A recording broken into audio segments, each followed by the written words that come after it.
And welcome back to Patriarchy Principles, where we say it with our chest and tackle the hard conversations with boldness and truth. Today, we're cutting through the political noise and getting straight to the facts with our guest, Blake. He's the host of The Homeless Conservative, a podcast that challenges the way we talk about politics, rejecting team sport tribalism, and calling for real fact-based discussion. So that's what we're going to jump into today. As you know, Patriarchy Principles is designed with fathers in mind to help you better lead, protect, and serve your family from a political point of view. So mixing in politics and Christian values and family values all into one is what this platform is all about. Blake believes that we should be able to argue about ideas without calling each other evil and names and just, being mean to each other, pretty much. And in a time where outrage and fear dominate political discourse, it's a very refreshing take. Today, we're diving into three major issues dominating the news cycles. Hopefully, we get into all of them. First, we're going to talk about deportation. And I'm going to give a different point of view that may be different for Blake here, but it's one that I've personally been trying to grasp.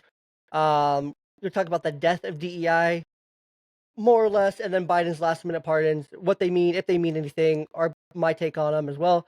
So this would be a great one. So buckle up. Let's get into it. Blake, first, welcome to the show.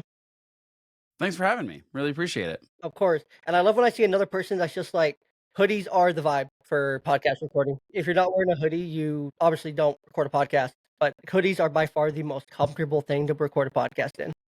And I very much enjoy hoodie weather. And, most political people put on a suit and tie or something to try to look more important or smarter than they are. And I'm just like, nope, if I'm going to have to do it in a hoodie. I can't, hoodie or t-shirt. That's the uniform for me. Yeah, there's no in between. I literally just went and got this hoodie this last weekend because I had one hoodie that I'm like obsessed with recording in. It's this like electric blue Nike hoodie. It's like the same color as my microphone. And I'm like, my wife's like, you should probably get another one.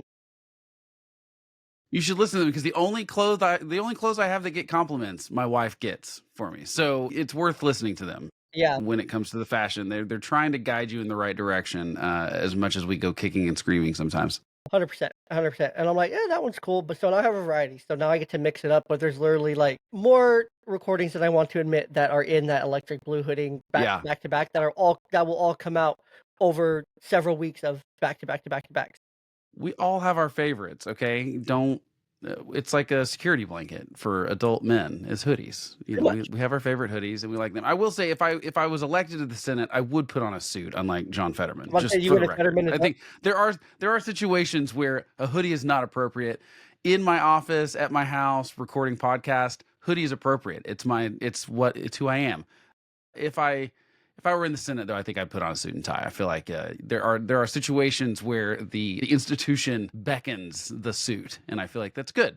It's fine. Yeah. That whole Fetterman thing, I guess people who like know him know like that's what he wears every day, so it's not too surprising. He just kind of showed up as himself, and just kind of doing whatever they wanted, anyways. But no, I'm all for authenticity. I'm all for it. But I agree. When at some point, the institution. Like, just do it for the inauguration. Just show up for the inauguration and you'll be fine. But other than that, I love your mission behind the Homeless Conservative. Most political media today feels like an absolute freaking war zone. It's picking sides, not argument. And if you're not with me, you're against me. There's no even trying to find the middle ground between people. I have a friend. The sides not argument thing is a great way to put it, because that really is what happens more than anything now. It's like a tribal team sport, and it really doesn't have anything to do with, is this idea good? Is this policy good? Did we agree with this policy yesterday? It's just, yeah, you're right. It's like pick a side, not a specific argument. That's a smart way to say it. Not an issue. Yep. But then it comes back against you. So like I have a friend. Or had a friend. I guess we're not friends anymore because he ended up blocking me on Instagram. He's the host of As Dad As It Gets podcast. And I'll call him out, Larry. We used to be really tight. We used to have really good conversations, things like that. But then he posted, and then I guess we'll get into the DEI part first here. Because this relates here. And Larry, I'm sorry to call you out. I still love you, dude. If you want to unblock me after listening to this, that's fine. If you don't, that's fine. So he had posted about Target. So I guess to preface this more, I'm biracial. So I'm part African American. I'm also white, as you can tell if you're watching the video. So he posted that Target about them still celebrating Black History Month. And he posts that he said, Target, you can't end all DEI programs and still celebrate Black History Month. He's white. He's 100% white. And I'm like, dude, these things are unrelated. Yeah, unrelated. And he's like, they're not unrelated. They definitely relate to each other, because how are you going to celebrate the diversity without having the rest of it? It's like, dude, this is not your lane at all, first and foremost. DEI and Black History Month are two very different things. Black History Month came before DEI, Yeah, like long before like it. long before DEI. This country was built on the back of slaves, not DEI. As much as it was tried to push that it was going to continue to be built on DEI, that didn't work. That failed. And he just ended up blocking me. That's normally what people do when they don't have a good argument. I Yeah, have when found. they're wrong, when they know they're wrong and they don't have a good argument, or they don't want to try to see a different direction, or they don't want to be like, oh shit, maybe that isn't my lane. And yeah, I'm just like, holy shit. So it goes into the point, corporate America overall has finally woken up to the fact that DEI was never about fairness. It was 100% about control. That's all it was. And now we're getting even more stuff out about DEI, not even just in the nation, but around the world. DEI musicals, DEI programs, gender surgeries in different countries, but it's finally being dropped. Companies are dropping their DEI initiatives all over the place. I think the only big main brand that's still gonna push it is Costco. I'm sure there's more than that. I think we're hearing some of the news stories of people that are kind of like walking stuff back, but I'm sure there's plenty of that have had that before they even called it DEI and stuff. There's some companies that are which is fine. If you're a private company, do what you want. I actually don't care. I mean, I think it's foolish, and maybe you won't make as much money, but like that's your prerogative if it's your company kind of thing. Yeah, do it on merit though. Like if that's your company, do it on merit. So do you think we're actually going to start shifting away from identity-based everything, or is it just going to be rebranded into something else, you think? Well, I mean, that's the fun part is like trying to figure out what really ends and what really just becomes defined as something else, because there's been some version of this going on for a long time. I mean, this goes back to the 60s and 70s on college campuses and stuff. So it's not to pretend that like that Donald Trump has slayed this dragon that is called DEI. I think it's pretty foolish, because I think most companies, and specifically like government agencies or nonprofits and things that actually have to deal with the government, I think they're smart enough to realize if they make an announcement that says they're getting rid of their DEI program, that's good enough for Donald Trump and MAGA Republicans. Like they want the headline of every event, and that's about it. They really don't have the follow through to go much deeper than that, in my opinion. I've not seen a lot of evidence that Donald Trump has any attention span, so to speak. And so basically, I think that's what most people are realizing, is that if Target is a private company, I mean, they're publicly traded, but you know what I mean? They're not government related in the sense that it's one thing for DEI to be happening at the, Environmental Protection Agency. It's another thing at Target as far as how I think legally should happen. If Target wants to have a DEI program, like I said, I might disagree with it, but it's not like I don't think they have the legal right to do that. What bothers me about the DEI thing so much is that it's the clever thing the left does more than the right does. The left's just always been really good about like changing what language means to mean something else. And so they go, well, you're against DEI, you're against diversity. So, no, that's not what I'm saying at all. I'm against judging people by their race or their gender primarily, because I think these things are modern-day racism and sexism. Yeah, and it's not that I'm saying, I'm not like crying reverse racism against white people. What I'm saying is that we should not judge people by their skin color for good or for bad. Like the point of the 1960s Civil Rights Act stuff was, and Martin Luther King's entire speech was, he wants his kids to be judged by the content of their character, not by the color of their skin. I don't think Martin Luther King Jr. would be happy about the opposite happening, because if you have any blackness in you, you are inherently good and the oppressed. And if you have any whiteness in you, you're the oppressor and you're the bad guy.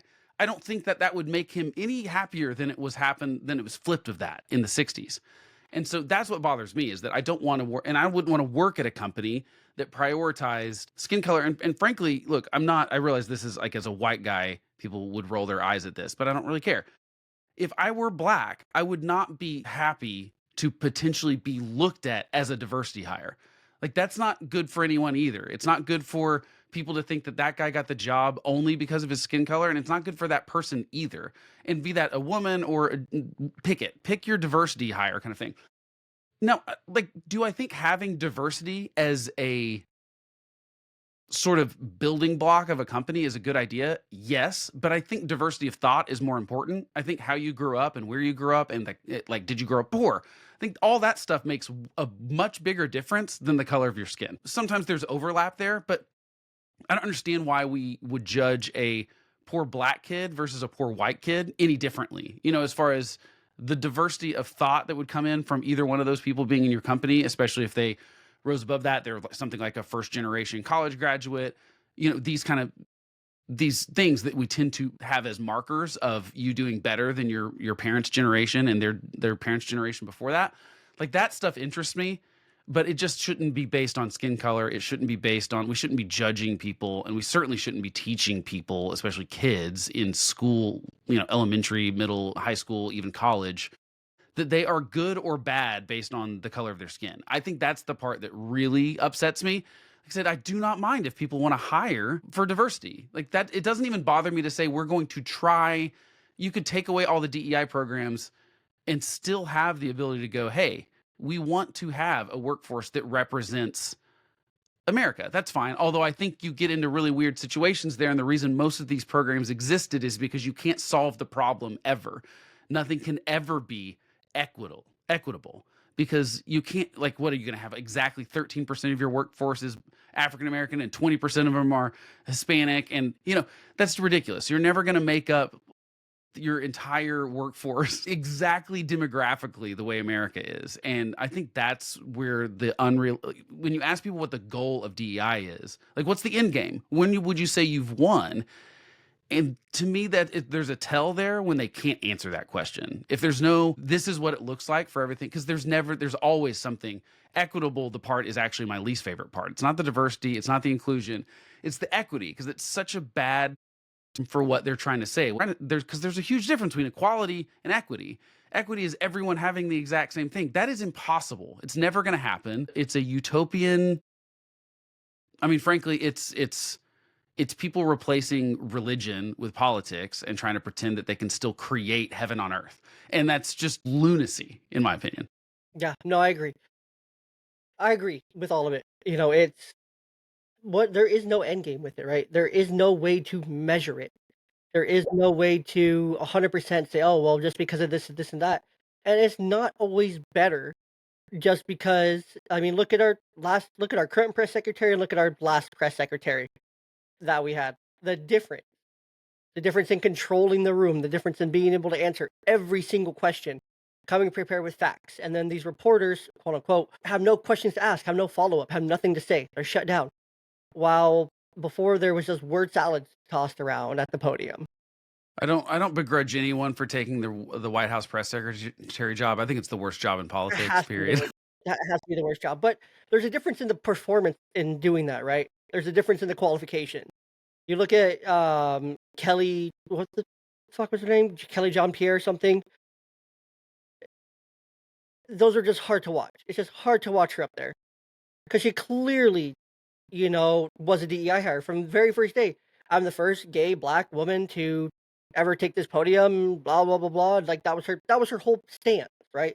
Like great, Yeah, and kind of, great. yeah, the being the first thing is, whatever, fine. Sometimes we're getting a little bit of a stretch now. I mean, to me, there's all these qualifications, and Yeah, you have to. it's like combinations of things to be the first and stuff. She didn't bother me as much as, honestly, Kamala Harris did, because Oh my Kamala Harris was such a blatant, hey, I'm going to have a black female vice president.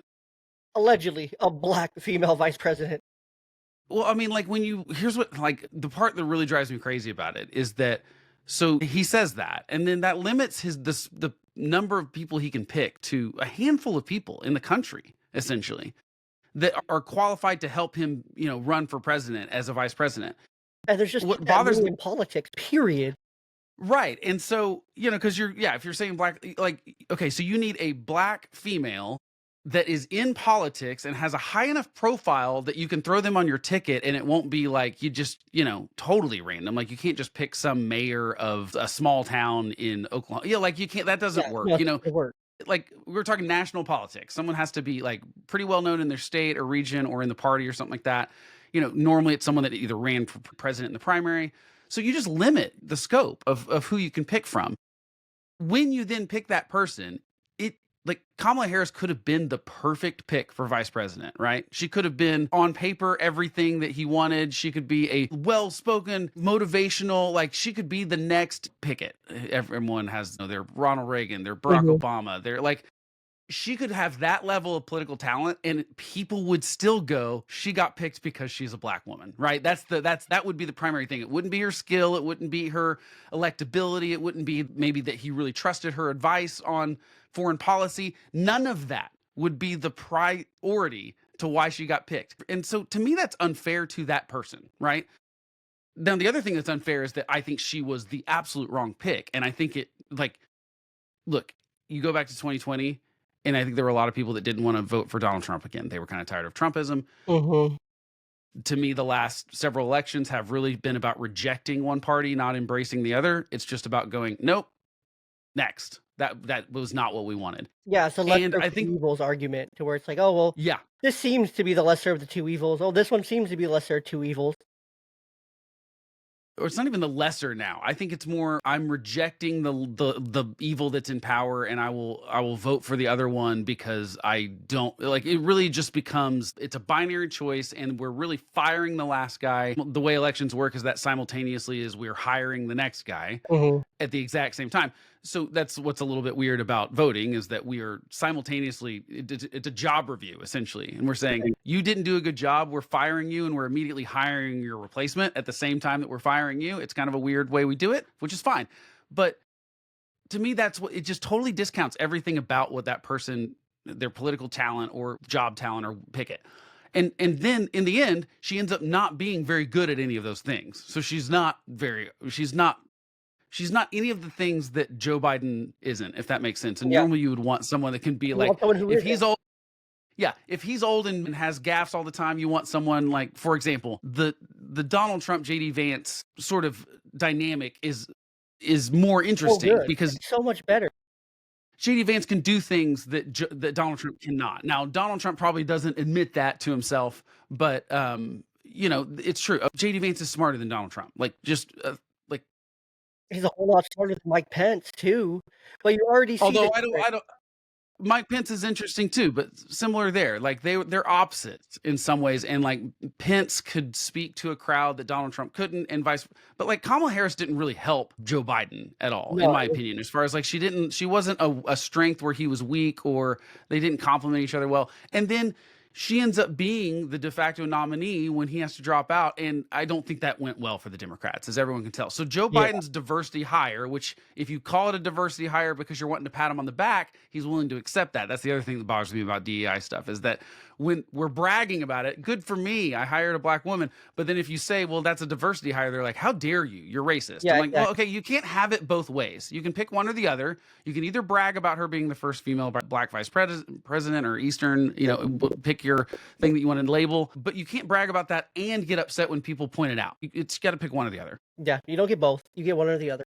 And it's like if they wanted to go with a woman, man, it's like they had this woman that's now the Department of National Intelligence. She's the secretary of that. And man, it's like they had her on the left and she was, mixed race and a much stronger leader, beat Kamala in the primaries. And if they wanted a woman, man, it's like they had one in Tulsi Gabbard that they could have, picked over Kamala. Yeah, I think Tulsi Gabbard was already pretty much on the outs with Democrats at that I point, agree. sort of anyway. So I don't It's like think that. they could have salvaged that. They could have kept her. Yeah, I would argue that they shouldn't have. I don't like Tulsi Gabbard. I think that I think she's an idiot. And I think the Democrats were right to say she's an idiot, and the Republicans are dumb for embracing her idiocracy. I mean, she's kind of, but I mean, I don't know what this obsession with on the right is all of a sudden of just embracing far left Democrats and pretending it's a win for Republicans. I don't really It's understand kinda that weird. mentality. Kinda weird. There's a lot of them. There's a lot of them that are Yeah, it's like Tulsi, RFK Jr., now the embrace of Eric Adams in New York City. So it's kind of weird that all of the well, for Eric Adams, I don't know, I've heard several interviews with him in it. I think he's better off flipping sides, re-registering as a Republican just for yeah, so he won't have to go to himself. jail. I think that's the biggest part of it, but when you actually hear him talk, like, It's the only part of it. where he started with his mayoralship and what he wanted to do, I think there's a lot of good there. There is a lot of good there. I mean, I think he's a corrupt politician, and I think that's it. There's no there other than Well, I think all the politicians we have are all corrupt in some level. yeah, but that's easy to say.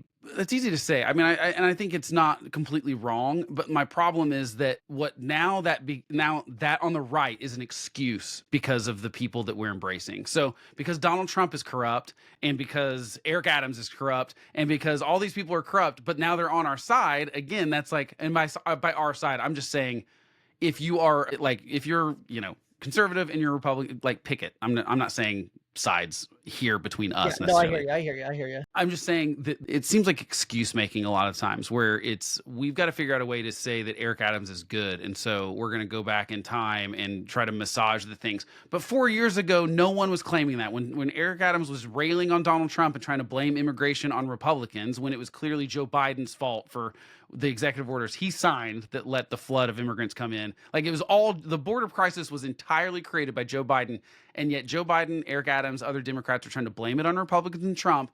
Now that that's switched, like Trump just loves someone that used to rail on him and then has to come begging for something. And the truth is, Yeah, Eric Adams has to come begging someone because that'll he come wants kiss Donald the Trump ring. to drop charges against him. Foreign bribery charges. These aren't just normal. This is like provable federal crime, public corruption. And people can't pretend they care about that stuff and they want to go after the deep state and then drop the charges on a guy that was accepting money from a foreign government, campaign funds, quid pro quo as the mayor of New York City. That is the embrace of the openness of the corruption is what bothers me the most, is that everyone loves to, like, it's excuses on our side.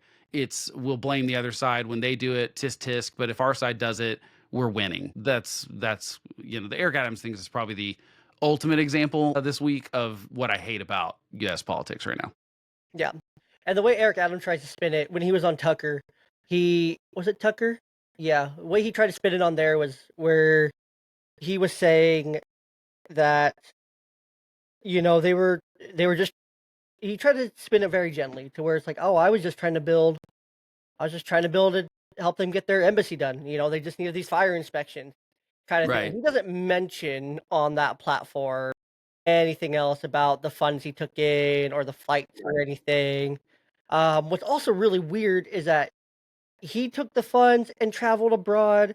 The California mayor, the LA mayor, whatever her name is, travels. Why do they do so much traveling abroad when they're mayors of these different counties? Like it's so weird. There's so much foreign travel. Well, and honestly, it's because they think there's a lot wrong with politics, but I mean, with those two specific examples, I think often they get caught up in the fame of it and not the job that they got hired for. In some situations, that's like there's the specific LA mayor thing. What's her name? Something Bass. Karen Bass. Karen Bass. What, like, I don't care if you travel, but what the thing specific about her is that she campaigned saying she wouldn't, and she railed on Ted Cruz when he was out of the state during the ice storms in Texas a few years ago. So it's the hypocrisy that bothers me. It's not that I think that no mayor should be able to travel outside the country. That's not necessarily what I'm saying, Yeah. especially in like almost every city has a sister city that's like in Europe or something like that. And so they do, like, they both travel back and forth, and they kind of, it's a way to have International sort of community relations. with Yeah. international relations. And it's not like there's a strategic like partnership here. It's more like, hey, we're similar cities, similar sized, we're going through some of the same issues, and we can help each other solve problems. That's what it is about. That's one thing. That's not what she was doing though. She was going to give some award to some guy in Ghana, which has nothing to, it's like, know your lane. Your lane is that there's weather that can potentially cause fires in LA, and your job is to be the mayor first. That's what people hired you to do. Same thing, pick any politician kind of thing. It's like, we're asking you to do a job. Now, the truth is we don't really hold people to account to those jobs as often as we should. I think that it takes really big disasters for us to fire people. That's unfortunate that we don't fire people for smaller reasons than that in politics, but unfortunately it takes giant wildfires or Well, somehow COVID or something like that to fire people. Newsom still has his job though in California, which dude has been recalled multiple times. Well, attempted to recalled. He didn't actually get recalled. So there was one that almost happened a few years ago. Yeah, after COVID, he had a lot of people mad at him for obvious reasons. Because again, it was California went to shit. I used to live there. I was a Bay Area native. I was raised there. Yeah, and I think people were upset. Oakland was. Yeah, I think people were upset about the sort of rules for thee but not for me. Him like going to the French Laundry and eating with a group of people. I think that hypocrisy really bothered a lot of people, specifically that showed up in COVID. Was, hey, we're going to tell you what to do, but we're not going to follow those rules. Like, there's a different set of rules for me than there is for you. Or, specifically in California, I think the one thing that really pissed them off a lot was, you were like telling businesses, hey, you got to shut down. You can't make any money. But this friend in this guy's well connected politically. That industry gets a pass, but not your industry. That was the stuff. It was the political favor and the clear corruption kind of that stuff. And I think really upset people. I mean, I think time will tell about Gavin Newsom. I do think that these fires have probably put a damper in. I don't understand how he could run for president in 2028 and not have to answer a lot of questions about what's happened in California while he's been governor and be able to get by. Like, because keep in mind, what everyone forgets. They installed Kamala. There was no primary. There was nothing. And Kamala still had a pretty good fighting chance at the presidency. I mean, I don't think she really did. I think it's pretty obvious that no one in either campaign believed that she had a chance. I mean, all of a sudden, once the wheels came off and she lost, we got all these interviews from people inside the campaign that were basically admitting they were still fundraising, even though they knew she had no chance. No. Now, I think she had a better chance than Biden. I think Biden would have lost by even more. Honestly, for me personally, I honestly thought that Biden would have had a better chance. I don't know which clone would have had a better chance. No, he had no chance. After the debate at the 27th, I mean, I did the math on this. That was so bad. I did the math on this at one point, like basically looking at all the polls and said, okay, if you took the polls from right after the 20th and you assumed that he would move in the same way that she did from then on, essentially. So, which I don't think would actually be true, because I think people were mostly concerned, I think the concern with Joe Biden was he was too old. Democrats were saying, Republicans were saying, he cannot do this job anymore. Like, take away if I think he's done good at the job so far, take away if I agree with his policies, all that kind of stuff. People were just going, I can see with my eyeballs, he's not up to this. I think that if you looked at that, it was something like she was always within a certain margin in the polls. So then at the end of it, we saw that those were wrong again. That they were still overcorrecting. They were still not correcting enough for Trump voters.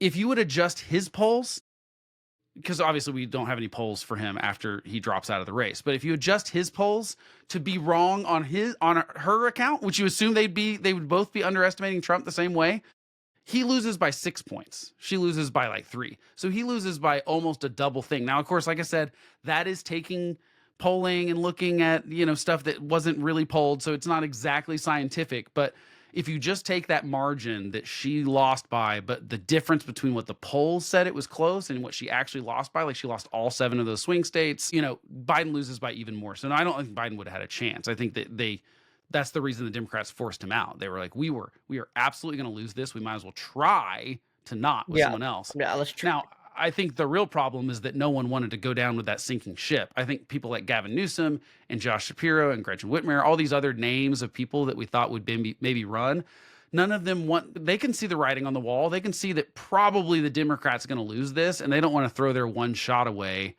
to just lose to Donald Trump in 2024 and never get to run again. They were all going to go, all those people want to run in 2028. So really the hope was they really didn't want Kamala Harris to win either. I mean, if you could give them truth serum, or even just see who they actually voted for. Yeah.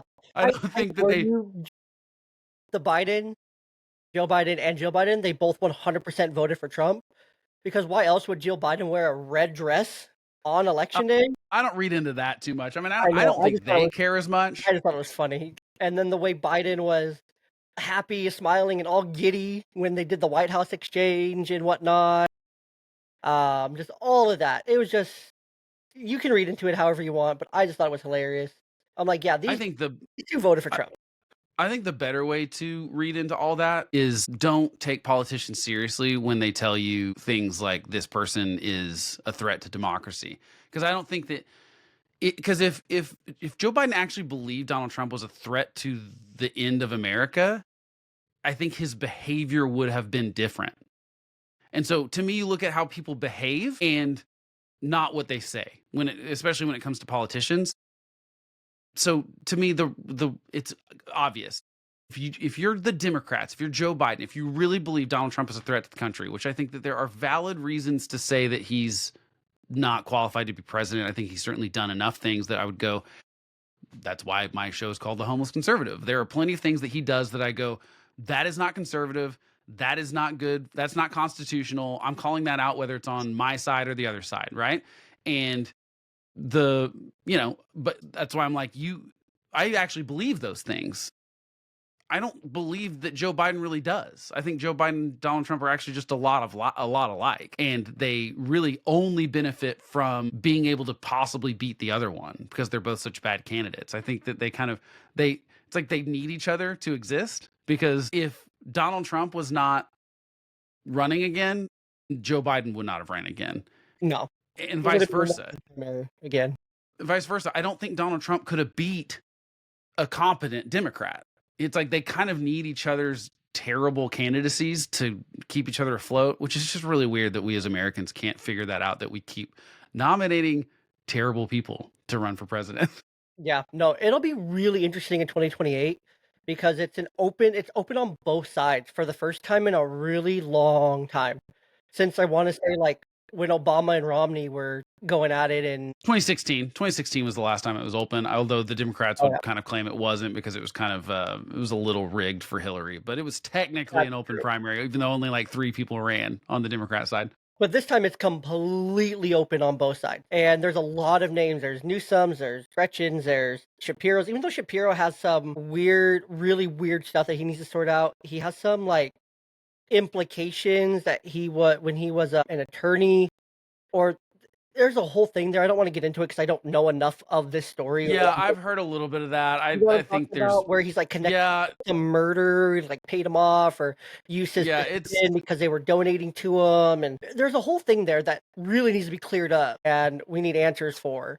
But that's not the point here. It's just like there's gonna be so many names. And then on the right, you're gonna have Vivek, who's gonna have 2 years of governor, assuming he wins Ohio. I don't see how he doesn't win Ohio, but he has I another don't think chance. he's a shoe-in there. I think he has I a don't think most people like him.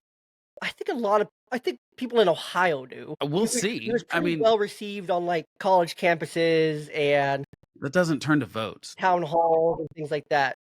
I think most people see Vivek. I think most people are understanding that Vivek Ramaswamy is an empty suit. That's why he's already out of the Trump stuff. I don't think that he's as popular as people think he is. I think just because someone's really good on television doesn't mean they're going to be a good politician, doesn't mean they're going to be able to get votes.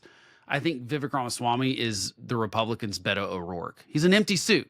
Now, he's smarter than Beto O'Rourke, and he's better at explaining things on television, but he's like a kite in the wind, which I mean Republicans like now. They like people that have no values, I guess. So maybe he has a chance, but I actually don't think that he's the next star of the Republicans like people think. I think that he reminds me of Pete Buttigieg. I'm like, yeah, you can talk, you're smart, but like, are you good at this job? Like, I think people inherently don't trust the like really slick. I don't know. I don't see him having a bright future, but I also think we're so far away from 2028. It's hard to know where we're going to be. It's going to be a weird thing to see JD Vance trying to tap dance around not doing things that blow up his chances of becoming president in 2028 while simultaneously not pissing off his boss.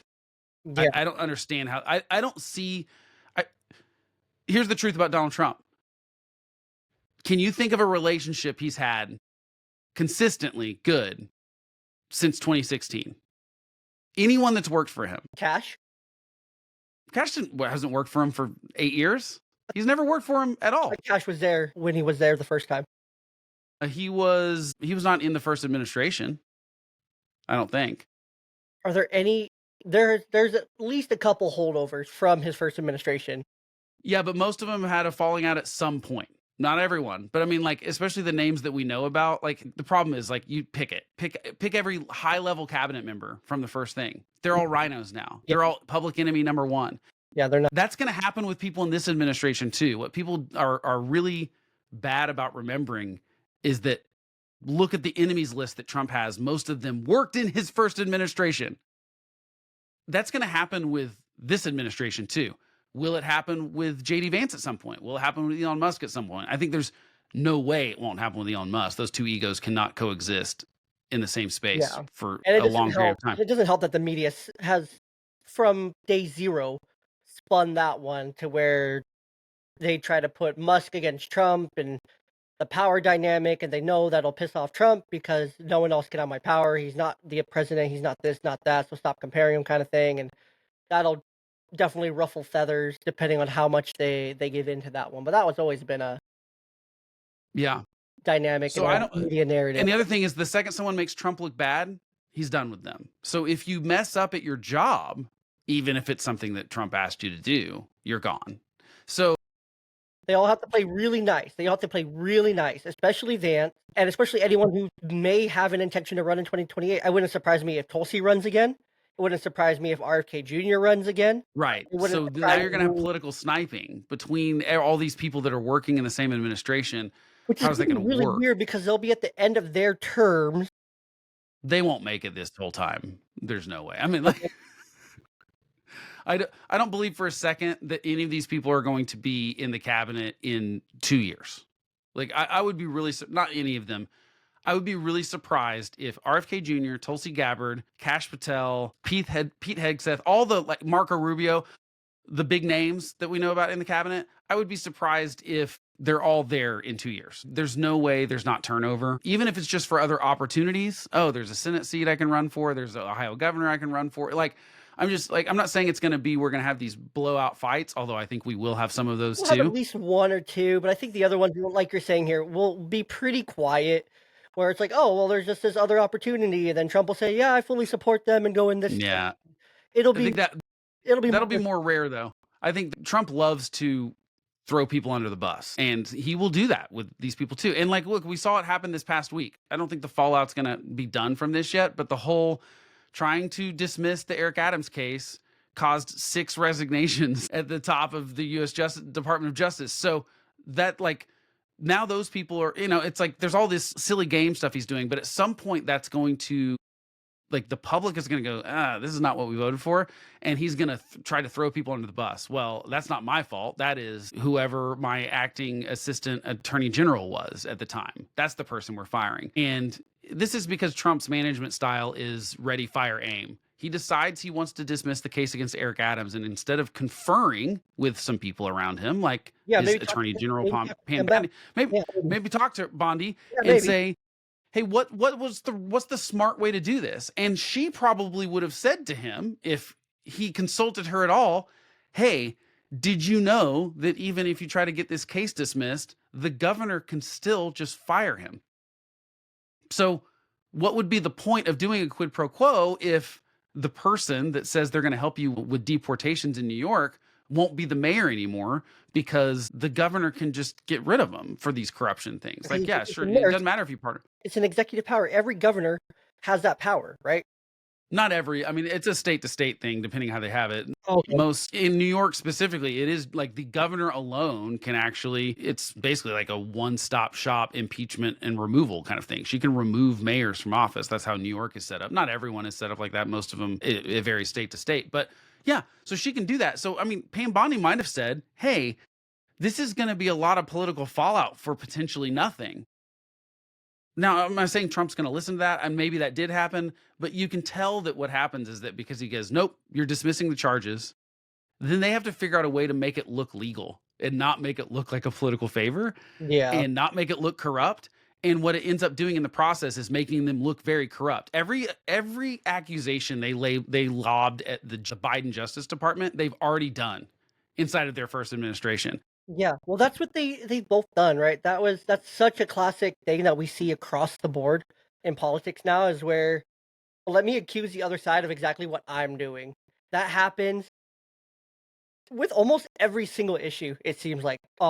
There's some part of it where it's like, "Oh, let me accuse them of doing exactly what I'm doing, and I'm gonna keep doing it, but I'm gonna keep accusing them of also doing it and try to scapegoat that I'm not doing it, but I am Well, doing it."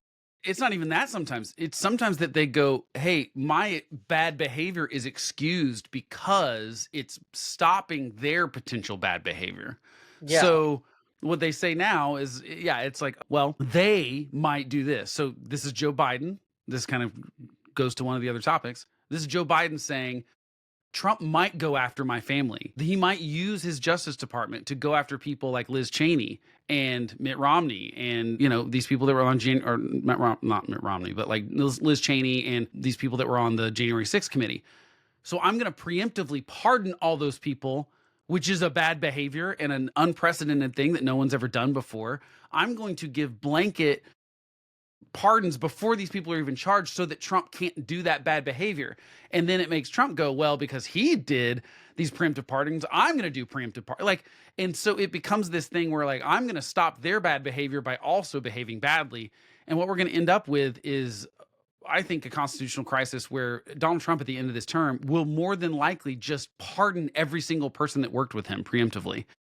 Because right now, what he's getting to say is, hey, wink, wink, nudge, nudge, you can do anything you want, and you're going to get a blanket pardon for this, as long as you stay loyal and I don't get mad at you. Because that's the other interesting yeah. thing about the Eric Adams thing. You gotta have loyalty. You gotta show me your loyalty.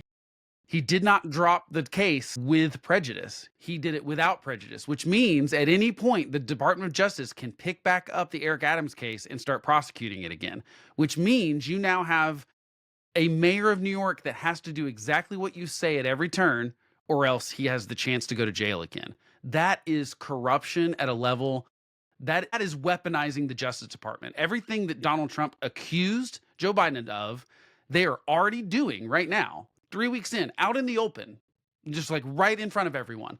And it's very interesting to me that no one that was complaining about it when Biden did it, because I do think that the New York case against Donald Trump was a joke. It was not. His 35 felony convictions are ridiculous. They're not a real trial. I mean, it's not that it's not a real trial. The charges are dubious, and no one else would have been charged with that other than Donald Trump. That's the only person that would ever be charged with those crimes, and they are misdemeanors that they're trying to bootstrap up to felonies. It's an absolute legal mess, and it is lawfare. It is political lawfare against their opponent.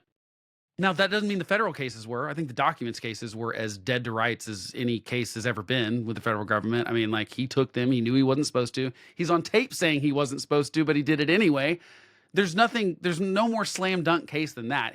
Donald Trump was wrong, and I don't trust his judgment on how our national security our secret should be kept. Like, I don't trust his judgment on that because of that. However, it's just, again, it's a tit for tat thing. It's like, I'm going to accuse you guys of weaponizing the Justice Department, and then in turn, I'm going to weaponize the Justice Department to justify and I'm going to justify those actions by saying, well, if I don't do it, they'll do it. And to me, we're going to end up in a situation where the pardon power I think we're already there. The pardon power has been grossly abused by Joe Biden and Donald Trump back to back within a week of each other in ways that I don't think we're ever going to recover from. I think no one's going to be able to put that toothpaste back in the tube now. Yeah. Yeah. And the real thing is with the pardon power is, like, if that was for your crimes up to this point, what if you do something else, right? Then Yeah. how to make that pardon look, because essentially, in my mind, if you give someone a pardon, like if I'm the president and I give you a pardon, Blake, I'm going to be doing that in good faith, hoping that you don't commit any more crimes. That you Well, and are good from that normally point it forward. was for an actual crime that you were convicted for. That's the other thing. The only person that ever had a pardon for a crime that they had not been tried for or even charged with was Richard Nixon. That's the only in the history of presidential pardons. Well, okay, that's actually not completely true. Going back to like the Whiskey Rebellion with George Washington, and even after the Civil War, and some of those, there were some blanket pardons of like people that worked with the Confederacy, and it was a, hey, the nation needs to move on, but they were still specific about the crimes. It was they can't be charged with this specific crime. So there were some preemptive ones, but they were focused on, hey, we're not going to charge people that were soldiers in the Confederacy because, yes, they rebelled against their country. Yes, it's treason, but we don't think there's any good coming from charging all the Confederate soldiers with treason. We don't think that that's not the way to move on and heal as a country. That's one thing. It's quite a bit. And same thing with Richard Nixon. That was the motivation behind it. Now, some people, we can argue about whether that was good or bad, but the motivation was, let's move on as a country. We don't need to try a former president. We don't need to have these, like, he resigned. He did the thing that we asked him to. And so we're going to move on. These are totally different that Joe Biden and Donald Trump have. I mean, Donald Trump hasn't done the preemptive ones yet, but we assume he will. But what Joe Biden did was said, going back to 2014, here's a whole group of people that any federal crime they committed since 2014 until the day that is on the piece of paper is forgiven and cannot be charged. So that we could find out that Anthony Fauci was a serial killer and had been murdering people state to state, and he will not be able to be charged with that because of how blanket did with the pardon vaccine. But you know, well, it's a little different. So I mean, there's a podcast that's called Manna. It's by his name's Dr. Turner, MANNA. He talks to a lot of different virologists and people who have studied COVID at length and whatnot, and goes into great detail about it. He's actually local to my area. I want to have him on the podcast, but they go into great length on COVID and just all of it around it. So it's really interesting. But yeah, basically, so in the end of it, Fauci is a serial killer, just of a different kind. Yeah, I mean, I'm not going to go that far. I think he handled the whole thing not well. I haven't listened to this podcast you're talking about, but I don't know that I would say he's a serial killer. I don't know if I would go that far. But I mean, I do think that they did. I certainly think the NIH was trying to cover their ass from finding out that they were funding some of the research where this is probably leaked from. I think that's really the damning thing. And that's the thing about most government secrets. They're just trying to cover up something that's embarrassing for the government to have done. Yeah. So, the point being, there's no reason to have, I don't know, there's no reason to do that kind of blanket pardon, because you're right. What it ends up doing is giving permission to the other side to say the same thing. And it's going to mean nothing at some point. It's just going to be like, if Donald Trump says, you know what, I'm just going to blanket give pardons to every Republican member of Congress and everyone that worked in my administration, so that no matter what they did, what it does is encourages more corruption. It's out in the open political corruption. And Joe Biden, I don't care what his intentions were, he opened the door for Donald Trump to use it in a corrupting way. I would argue that Joe Biden already used it in a corrupting way. I don't necessarily for every future president to use it in a corrupting way. Yeah, for his family specifically is the problem. Hated it 10 years of the last decade, going back to when you were the vice president. You just signed off on all these things, implicating that there's been some deep shit going on for the last 10 years with all these people, your family, these politicians, these warmongers. Like, you just signed off saying, oh yeah, there's been some shit going on, but I'm gonna let them tell you about it, and I'm gonna give all these people an escape and make sure that they're safe from any persecution that could and would have been uncovered anyway. So now there's no accountability. Now there's no accountability. Yeah. There used to be basically an admission, like a required admission of guilt of some sort by accepting a pardon, because you were saying there has to be, and all these other right. There's an admission of guilt. There's that one lady who was on the J6er who denied the pardon that she was offered because she said, "Oh yeah, I'm guilty," kind of thing. I don't know her name. You can find on X, I'm sure. Yeah, no, I read about it. There's been a couple that have said, I'm not accepting the pardon because what we did was wrong, and I am guilty, and I did it, and it was wrong, and I'm not gonna let us whitewash this stuff. Those people are better people than all of the politicians that are and the people that are on the other side of it, because that has real consequences. It would be probably nice for those people to not be registered felons for the rest of their life. But so, I mean, I give big kudos to the conviction of those couple of people that refused the pardon. And honestly, I think what I would have liked to see, even just from an interesting standpoint, is specifically with the pardons of, look, the Joe Biden family ones, that's just corruption. That is just like Hunter Biden, after all the lawfare, he was being found guilty. He was going to continue to be found guilty. He was going to serve in federal prison. You know, the laptop stuff, absolutely 100% true, as we know now, with the implication of these pardons and everything. Using his family's accounts, using their names on these different accounts to launder money for all these different things and to line his own pockets. Like it's the corruption is so deep with the Biden family. well, and here's my biggest problem with it is that well, I mean, there's a couple of biggest problems with it. Like, first of all, he's claiming that he was trying to protect his family in the same breath and in the same way that he's trying to protect Liz Cheney from Donald Trump. Those are two totally different things. First of all, let Liz Cheney be held. Let these people be held accountable. I think that's the biggest issue that I take with the pardons. Well, what do you think Liz Cheney needs to be held accountable for? The warmongering. What, like, in what way? What did she vote for that Donald Trump didn't in Donald Trump's first term? That I don't know. Right, because she voted with him about 99% of the time. She was like very much in step with Donald Trump. The break happened because she said, no, if you try to steal an election, that's where I draw the line. That's the only reason people don't like Liz Cheney, is because she said no to Donald Trump. There's no there. My point is that what bothers me about Joe Biden's pardon of her is that it gives Donald Trump the excuse to not have to go after her with lawfare. And I would have rather been like, prove it. If you think she's illegal or treasonous or whatever, prove it. You've got to be the person that comes up with the charges.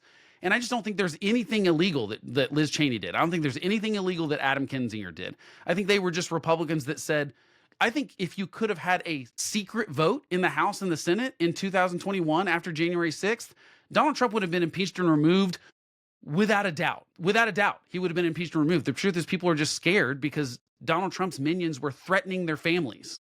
And these senators did not sign up for that. Now, I still think that their job required them to say that he is incapable. He's not the kind of person that we want as the president anymore.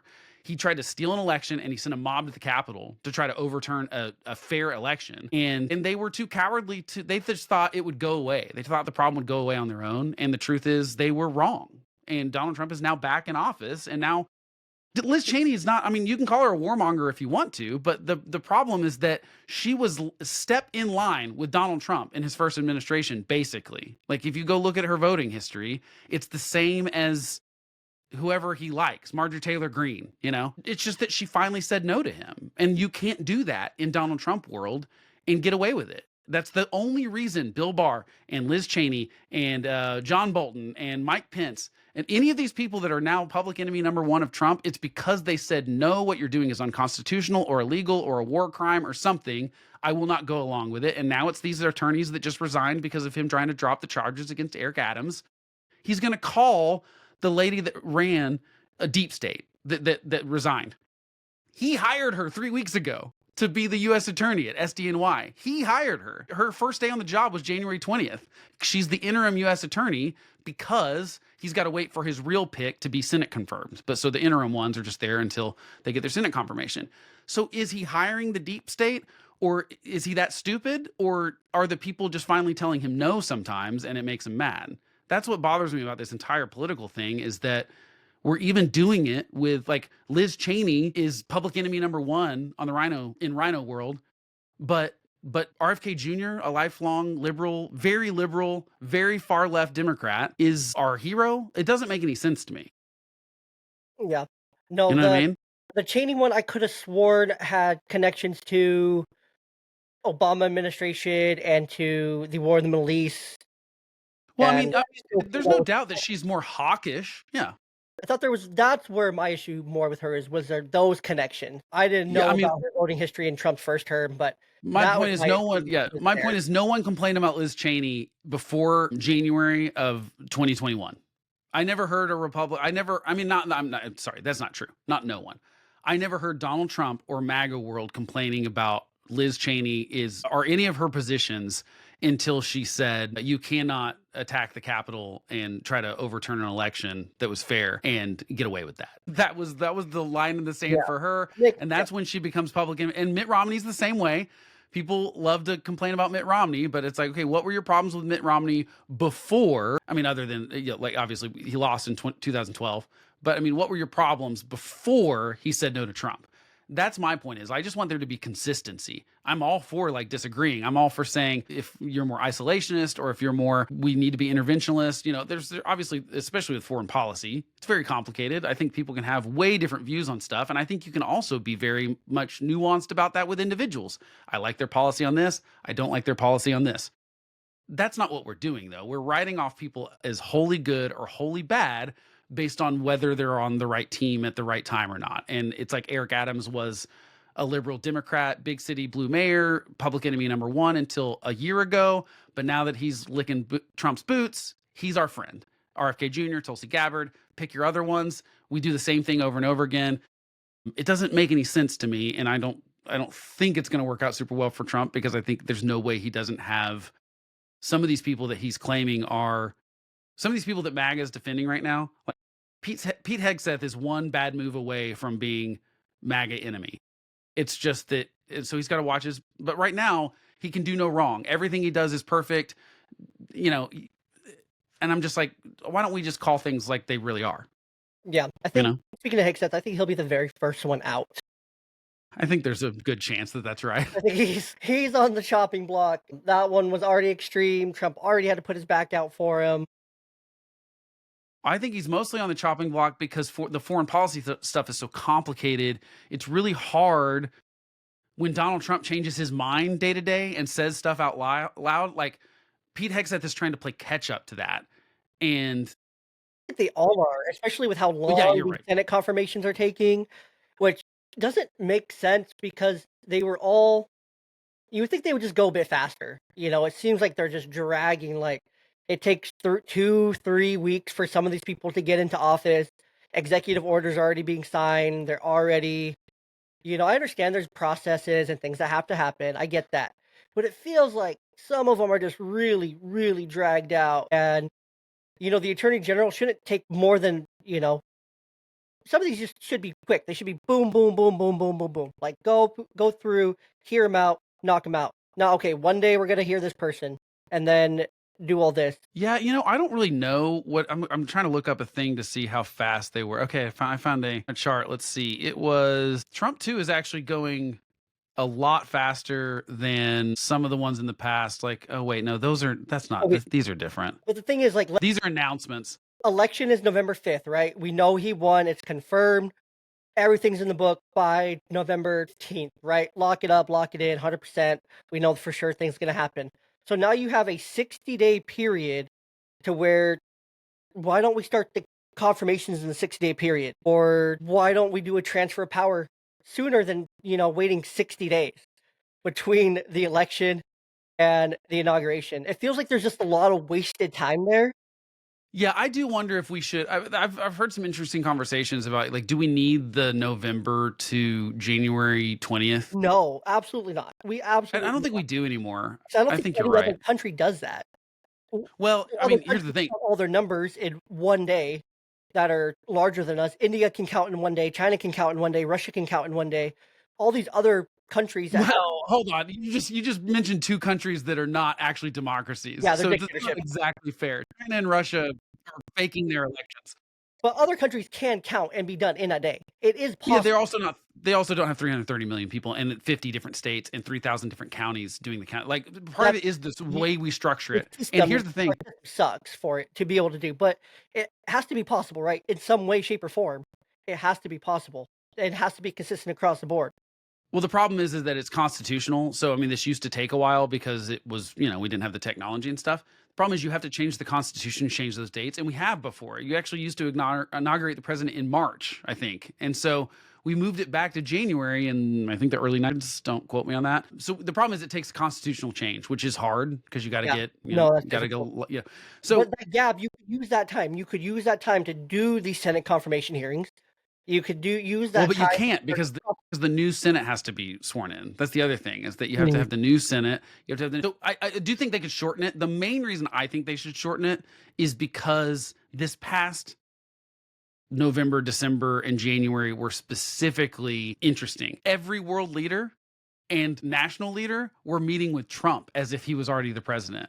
Yeah. Donald Trump was basically acting like the president, but did not have presidential power. And everyone had just, like, we didn't hear anything from Joe Biden, basically, other than his little trying to cement his legacy and saying things like the 28th Amendment exists now. He was just lunacy for those last few weeks. That was wild. So, but we had a weird situation where really no one was treating the elected president of the United States like the president of the United States. And if we would have had a real crisis during that time, I think it would be chaos. And I think you'd have no one there to handle it. If there was a crisis in that last 2 months, Biden's on the beach. Yep. Kamala and his administration is bailing because, I mean, they got to get new jobs. Yeah, they're out. So that's the thing too. Is like all these senators that know, okay, I'm losing my seat. Yeah. Representatives, oh, I lost my seat. All these other secretaries and all these other areas, they're all losing their seat. It's like, okay, let's just, after the election, all these seats are confirmed, except if you're in California and votes are counted for a month, which is crazy in itself. And yeah, they've got bad systems. But you keep seeing flip, like, oh, the longer it takes, the more they flip, which is weird. They don't flip, but there's nothing weird going on there. There's nothing nefarious about it. People think that time is a problem. It's not. They're taking the time to get it right. And the reason is because a lot of, I mean, first of all, every state has different things. I don't think that we necessarily say, okay, let's look to another country, but I do think California can look at Florida, who, by the way, shored up their election. I mean, Florida's the laughing stock of the country and the world in 2000 because of the hanging chads and all this stuff. But kudos to Florida. They fixed that system, and now they have they count the fastest. They have super accurate. Yeah, like super accurate resulting. They have paper. Florida. Every state can learn from Florida. Everyone can learn from Florida. Although I will also say Oklahoma, we do not have near the number of people that California has. So, the complications go up significantly when you have tens of millions of people as opposed to 3 million people. But, to me, you look at Oklahoma, Florida, some of these states that go, okay, we've got paper ballots. So there's a paper trail. We have electronic machines that are not connected to the internet. Because that's the other thing. People go, oh, we want fast. I'm like, no. I want secure. And part of the trade-off that I think is worth it there is I do not want voting machines connected to the internet ever, period, no matter what. Yeah. I want someone from that precinct to have to take the numbers and give them to someone else. And then we can audit that. There's a lot of automatic audits and stuff like that. The problem with California is there's a lot of problems with California. They are slow and inaccurate sometimes. So that's a bad combination. If you're slow and accurate, I'm great. If you're fast and accurate, that's better. But most people can't be fast and accurate without doing voting machines online. And we know the problem there is that we don't want outside actors to be able to hack into systems. I want it to be above. I want everyone to have faith in the elections. That's the main thing I want, is that for people to go, this system works well. And that is my problem, is that right now, sometimes that slowness, especially if it's combined with things changing, people go, that's suspicious.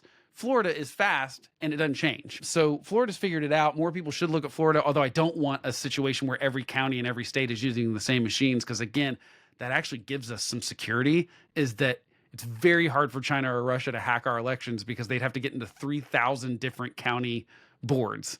And that's too much work. So I don't want it centralized, but I do agree we could shorten the time. I think that there's some centralization that can happen, right? I think whatever Florida's doing, we need to figure out a way to duplicate that on a national scale, right? Right. But I think the only way I'd be comfortable with the government getting involved in that is to say, here is money to help you upgrade your election systems, but you do it however you want. I don't want them tying strings to it to certain companies or to certain contractors or certain machines, because then you get into a situation where I think the federal government's just not good at that. And like Florida's system might work really well for Florida and not for Idaho.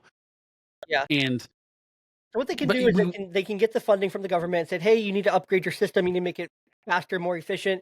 Maybe call up Florida and ask them what they're doing and try to implement something that's going to work for your system better or similar. Not the exact same, but, take some notes here from what does work. And let's learn from what works and what doesn't work. And then who knows, maybe Idaho and Oklahoma or Nebraska, they take these notes from Florida and are like, oh, well, that's great. And the people who are there in charge of it are like, yeah, well, let's take that and then let's make it even better here kind of thing. And then the next state over is like Indiana's like, oh crap, look at what Oklahoma did.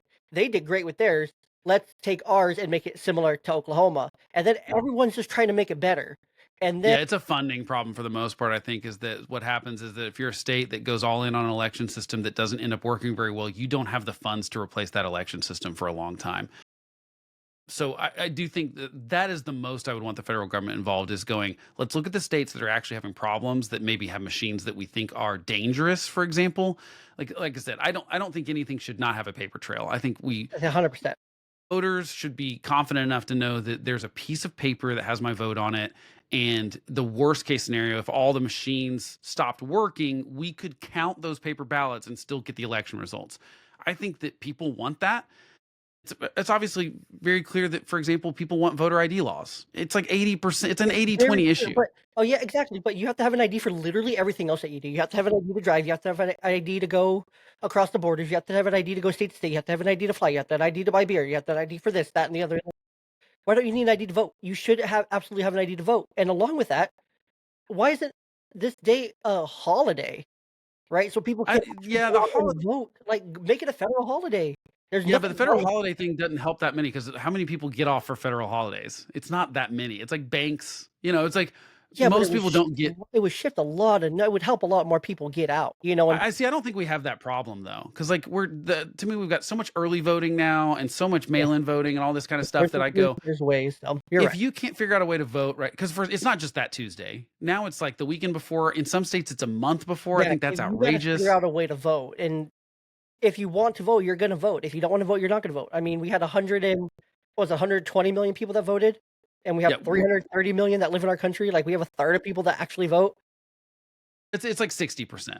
It's like 60% of the country. Eligible voters, I think, voted in the last election. Yeah, eligible voters. I'm thinking total population, which counts. Yeah, because you can't look at total population, because quite a few of those are under the age of 18, you're or felons and things like that we don't allow to vote. So it is one of those things that I do, and I want people to have faith that the election is fair. I think that's my least favorite thing that's happened in the last decade or so, is that, and it's really happened a lot more than that, is that obviously Trump gets the most attention for his not accepting the 2020 election. But the truth is, this is something that Republicans and Democrats have been doing for a long time, is we lose. It was unfair in some way. We didn't lose. It was stolen from us. Hillary Clinton basically did it in 2016. John Kerry did, a lot of Democrats did it in 2004 with John Kerry against George W. Bush. That people did in 2000. At least 2000, they at least had somewhat of a case that it was a very close race. But like, George W. Bush legitimately won in 2000. It was not stolen by the Supreme Court. It was not like none of this. Like, this is all bogus. Like, he was fairly elected, just like he was fairly elected in 2004, just like Donald Trump was fairly elected in 2016, just like Joe Biden was fairly elected in 2020. It just bothers me that those people can't admit that they actually lost and that the other side fairly won. It further degrades trust in the elections. And I think that's very bad. I think it's not a great thing when I was glad to see this past November that we didn't have almost any delegitimizing of the results. I saw very little of that on the Democrat side. I think we would not have seen the same thing had Donald Trump lost. I think that he was already claiming it was stolen before he even won it, which is so funny to me. It's like, the election's going to be stolen unless I win, and then everything was up. Everything was perfect. Yeah. The thing that gets me. So did they try to steal it or not? Because no matter what, like, they're like, it's funny to me how the election fraud claims immediately disappear, and what their claim is that, oh, we won by such a large margin they couldn't steal it. Well, you should still be able to prove that they tried to. In my opinion, you should still be able to prove that they changed votes somewhere, or paid people to vote, or obscured votes, or something like that, did some sort of ballot harvesting. You should be able to prove something. You can't just be like, they didn't even try. I think this stuff drives me nuts, just because no one has a good, valid reason to, like, they have no data that shows, or facts that show that the elections were stolen in 2020 or 2016, or like, and I'm saying this for both sides. But that they so distrust in the elections, where the average person feels like there is something wrong. And what I think that will turn into is voter apathy. They'll be like, what's the point? Like, what's the point of voting in Russia, right? Because everyone knows that it's rigged. So most people just don't show up. And I think we don't want that in a democracy, to have voter apathy, and people feel like, oh, what's the point? And people already feel like that. People are already like, what's the point of showing up? And the part that gets me is, like, people will vote for the president, but then they don't vote down ballot. Yeah, That's an issue too, is absolutely it is. in Washington State, I looked it up post-election, more people ended up voting for Trump, like, Republican-wise, there were more Republican votes for Trump than there were for the Republican governor or Republican House seats or Yeah. Republican senators. Like, if you're gonna vote a certain way, fill out the whole ballot, damn it, you know? Well, Like, especially your governor makes much more of a difference on your and that's daily what we life than gotta the understand. president does. That's what we have to understand. Like, I don't want fucking Bob Ferguson, Fentanyl Fergie here in Washington State, who is terrible, and then all these other politicians who are saying year olds can make their own decision. If they can have sex, they can have abortions, kind of thing. You fucking child predator, groomer, dumbass. And then I don't want other politicians who are going to say, "Oh, well, if the kid's this, they don't have to tell their parents, and let's try to co-parent these kids with their actual parents." Like, I don't, as a parent, I don't want to co-parent my kids with you, Washington State. With the Sorry, government, yeah. I don't want to co-parent with you. I already have to co-parent with my dumbass ex-wife. I don't want to co-parent with you as well. That's a triangle that I don't want to get into. And it's fucking terrible because we do not want that. But yet we have the opportunity to not have that and to change our leadership to not Jay Inslee 2.0 in fentanyl Bob Ferguson and his whatever administration. They're terrible here. It's so bad. Every little thing that I see, any House bill that I see come up, and I look into it, it's opposed, trying to take away parental rights. They installed the parental bill of rights, and now they're trying to dismantle it piece by piece here in Washington State. Well, why can't we just have our kids? Stop trying to take my kids from me. Stop trying to take away. I don't want to co-parent with you. Stop trying to take my kids.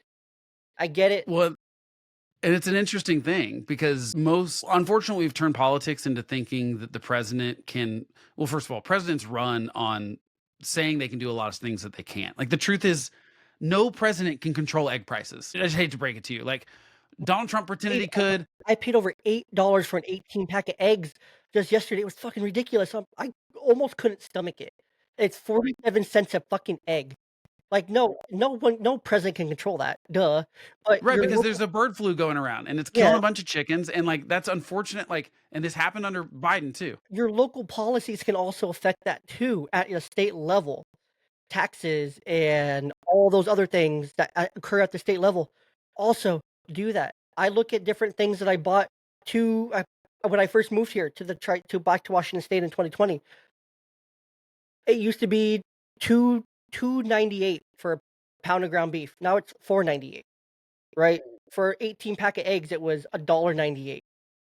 2.18 someplace, wherever you were going, right? Now it's $8. Right. I look at a little thing of honey, freaking was a couple bucks, maybe. Now it's like 5, $6. Yeah, and some of that's just like normal inflation. Some of that is state policy, but for the most part, it's not things that the president has direct No, yeah, policy you are, ability to change things. and Yeah. that's people don't right. You are more impacted by who's in your state. You are more impacted by who's at your local level, in your districts, as your representatives, in your Senate, in your House, in your governorship. The state you live in is directly more impacted to your cost of living, your affordability, your day-to-day Your economy. Yeah, your local economy. right? That's what's more impacted. Like, the federal level has very little to do with you as a person, right? And that's where people are very misconstrued. It's like, well, these things affect me. No, they do. Well, and sometimes they do, but normally it's just a regulation thing. I mean, Yeah, or at least in my opinion, most of the federal stuff, the way the federal government affects your daily life is normally by making it more complicated, by making your local businesses or local agencies and things like that comply with rules that are unnecessary. It's really most of what we complain about in the bureaucracy is not that it's but there's too many rules. I mean, at least that's my opinion as a conservative, is that there's too many rules that are hamstringing localities from being unique. And I think that we should have 50. I'm all for like the federalism. Let's have 50 sort of experiments going at the same time, all the time. And then states are going to start copying the things that work well for other states if they think it'll benefit them. you would think And they would, won't copy but certain things. we don't see that nearly enough for what does work well. Yeah, and some of that's because there's too much federal regulation preventing them from doing so. It's saying, hey, you have to do, you have ADA says you have to you're building a sidewalk, it has to have these dimensions and this kind of stuff, and it's unfunded. We're not going to give you money for it. But if you build a curb that isn't exactly the way the federal government says you got to build the curb, you're going to be in trouble. So there's a lot of that could change, and that's the only silver lining so far I see in the Trump administration is I think some of that deregulation might happen. It also could force. But I wonder if they'll really deregulate, or they're just going to say, yay, we get to be in charge of the regulation now. And so we're going to say, now this is what you have to do because this is in line with what we do. Yeah. I don't think the federal government is good at managing 330 million people across a gigantic country with a lot of different places and a lot of different kind of ways people lives and stuff. And I think that's the reason federalism works better. But I think Republicans right now are in a situation where they think it's not that big government it's bad, it's that the wrong people were running big government. And I'm like, no, I don't think that's the right lesson to learn. I think that you all will also run it badly because I think it can't be run well. Yeah. No, it's hard. It's a hard thing to run well. I'm trying to think here. No, I agree. And we have to take notes from each other, right? We have to learn from each other. There are things that everyone can do, and I think to kind of close out the DEI part of our conversation here, to kind of wrap that back in here, is some regulations are good, right? Schools, if you don't get rid of this and get it away from the kids, I agree with that. I don't think there should be any DEI or any of that stuff in schools, right? If you're not going to comply with that, we're going to take your funding. I think that's plain and simple. I think part of this, if you go back to Department of Education and the abolishing of it, a lot of different things are moving to different departments now. They're not just getting rid of it. They're moving, okay, let's move the school lunches, the free and reduced program over to the Department of Health. Let's move this. That's already at Department of Agriculture. It's not even part of the Department of Education. So you don't even have to move it. Exactly. It's already not there. Yeah. Exactly. It's not there already, but it's like, the things that people are saying, oh, well, the Department of Education doesn't come up with a curriculum, doesn't really do anything for our kids. We think it does, but it was created. But now, since it's been created, look at where we're at. I think it would be good. I think it's a really good thing to give it back to the states. Yeah, and most of the control is already there. There's getting some funding from it, but it's like 7% of most people's school budgets is coming from the federal government. It's something like that. It's not a gigantic amount. No. Most of it's state and city funding. Yeah, and I think there's nothing wrong with getting rid of this department that really does nothing for our kids. Let's give it back to the states. Let's let the states compete. But then that helps me as a parent personally. It's like, well, I live here, but this area sucks for education. But over here, I live in Washington, but over here in Idaho, their scores are great. Their education looks great. Their affordability is great. I can get a similar job there that's going to pay me better, but the cost of living's better. Education's better. Those are all factors that I'm going to consider. It's like, oh, well, that's a better fit for me personally. And if you want to live in Washington, you think that's a better fit for you, you want to be some of the lowest test scores, deal with homelessness and fentanyl and drugs and things like that, yeah, go ahead, be my guest, move here. The experiment did not work super well. Yeah, okay. I think every federal agency, it would be great. Now, Congress isn't going to do this because they have no will to do their job that they're supposed to do. But I think actually every single agency, when it's created, should have a sunset date. I think it's pretty clear that a lot of these things end up taking on a bunch of stuff that's not really in the wheelhouse of their job description. And at some point we need to go, oh, we don't need this thing anymore. We spun this thing up because we had a problem, but that problem is either solved or the wheels are moving well enough we can move it to another agency. I think you're right. Like we've got way too many agencies and it's too much for the executive branch to manage, frankly. Too many three-letter agencies. Move more stuff back to the state. Let the states decide. And then you as a person can then decide. You can vote on it in your state. If it doesn't go the way you voted, guess what? It may be difficult, it may be hard, but if you really can't live where you're living for whatever reason, find a way, make a way to move to an area that you will agree with more. More things should go back to the states. That's why we have states, right? That's the whole I agree. point. I think most people though when I talk to people that disagree with this is what I find the pushback is. They feel like everything's a moral choice. So they think, this is right and this is wrong. Again, it's not that I think this policy works better or this one works better. It's like this is right and this is wrong. And therefore, if it's right, it should be right in the whole country. Or if it's wrong, it should be wrong in the whole country. I think the problem is we are thinking about things like health insurance like we're thinking of slavery, like that it's a black or white issue. Because I think slavery was a black or white. It's like, look, if we Literally, either think it was literally like black. there was a lot of people that thought, just going back to that, just because that's such a big thing, there were people that were like, "Oh, I disagree with it, but you let states do their thing." But then there were people like, "No, this is morally wrong." And so, like in some ways, slavery is that moral thing that people went like, "No, this is right or wrong." And so I think it's okay to come down on that. No, if it's wrong everywhere. We've got to say that it's wrong everywhere. I get Yeah. that. That's When fine. it's Like I think there are when issues. it's actually a moral issue, then that's one thing. But when it's just education and You're school right. choice Yeah. and parents raising their own kids and making choices that they feel align with their values for how they wanna raise their kids and their family and whatnot, there's nothing moral about that. Those are Yeah, personal or at choices. least it's not. It's there. You could, if you can assign any sort of morality to it, it's only that you're saying, educating kids is good, but you can't then say, but that's so nuanced because some people want to go to private school, some people want to go to public school, some people want to homeschool, some people, there's all these different ways that you can educate kids. There's only two ways. You can either have slaves or not have slaves. There's no, you know what I Exactly. mean? Like you can either, or we can say discrimination is wrong. We're not going to allow No. it, period. But you can't then try to sneak it in and say, well, it's okay when we do it this way. No, no, It's no. okay when you do it against white people and Asian people and Jews, but don't do it against blacks Right. kinda thing. Yeah. Yeah. The Jewish thing is the biggest problem that DEI had. And honestly, I think I think the biggest catalyst for the anti DEI stuff was the college campus stuff that happened Yeah. after October 7th. I Yeah. think that was just such a clear thing of going, wait a minute, you don't really believe this about minorities because here's a minority group that you all don't support, and not And just I don't think that was support. Like, another reason Shapiro was like, "I'm staying far away from this shit because basically, I'm Jewish and I can't agree with any of this that's going on," kinda thing. I think that was another driving force for Shapiro, but that's something completely different. But I think with the education part of it, it thrives. That's the point of an open market, right? That's the point of the 50 states is let's give back to the states, let's let them compete, let's see who does what.